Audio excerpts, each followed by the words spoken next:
जो ये कार्यक्रम जिस प्रकार से इसकी संरचना की गई है, जिस प्रकार से इसमें तमाम कवि भाग ले रहे हैं और आप इसकी एंकरिंग कर रहे हैं, सच में ये हमें लग रहा है कि भारतीय टेलीविजन के संदर्भ में बिल्कुल एक नए खुशबू की तरह है ये। बहुत आभार। तो सब इसके लिए संपूर्ण न्यूज़ वन इंडिया जो पूरा परिवार है और आपको विशेष करके आप लोगों को बहुत बहुत बधाई और शुभकामनाएं कि आगे की कड़ियों में भी दर्शकों को इसी प्रकार से जो है कि मजा आते रहे। बहुत आभार। अब आते हैं मूलभूत जो सवाल अभी यहाँ पे उठाए गए मनोज जी के द्वारा और विशेषकर परिवारवाद के ऊपर टिप्पणी की गई।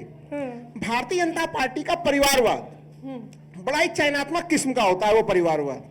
अच्छा। उनको परिवारवादी केवल दिखाई कहाँ देगा, विपक्ष के अंतर्गत दिखाई देगा। वो ना तो अपने पार्टी के भीतर परिवारवाद को देखने का प्रयास करेंगे वो, ना तो अपने एनडीए के सहयोगियों में देखने का प्रयास करेंगे। बिहार की बात हो रही है, कम से कम बिहार में ही भारतीय जनता पार्टी के जो सहयोगी दल हैं, अलग अलग जो भी केंद्र सरकार में मंत्रिमंडल में शामिल हैं, जीतन राम मांझी, उनके पार्टी को देख लीजिए, पूरे पार्टी के बिहार के संरचना को देखिए, उसमें उनके परिवार से बाहर के कौन व्यक्ति मिलेंगे। एक व्यक्ति जीते हैं, केंद्र सरकार में सांसद है, अभी यहाँ पे जो है कि मंत्रिमंडल में शामिल है।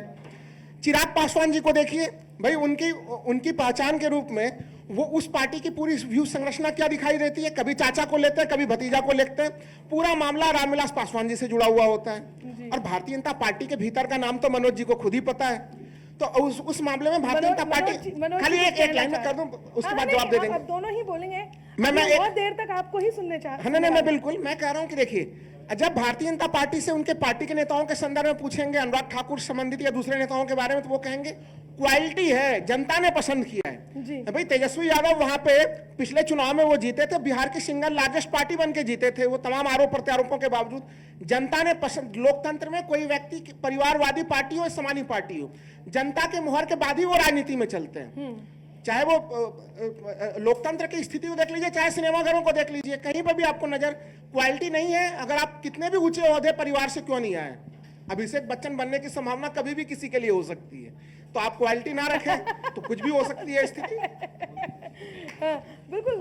जैसे राहुल गांधी जी को जनता पसंद नहीं कर रही तो जनता नहीं चाह रही, तो क्या उसमें क्या है? अब ये आपको कैसे लग रहा है कि राहुल गांधी जी को जनता पसंद नहीं कर रही? जो पार्टी 400 पार का नारा लगा रही थी, भारतीय जनता पार्टी, उस पार्टी को 240 पे समेट कर रख दिया गया।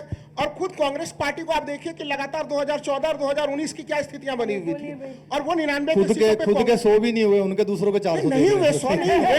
लेकिन आप सोच के देखिए ना कि पिछले चुनाव की तुलना में उनकी स्थिति कैसे मजबूत हुई है। और आज आप देख लीजिए, हमें लग रहा है कि नेता प्रतिपक्ष के रूप में राहुल गांधी की जो पूरी भूमिका है, आप ऑपरेशन सिंदूर के संदर्भ में ही देखें, 22 अप्रैल को घटना घटती है, एक पीड़ित से मिलना।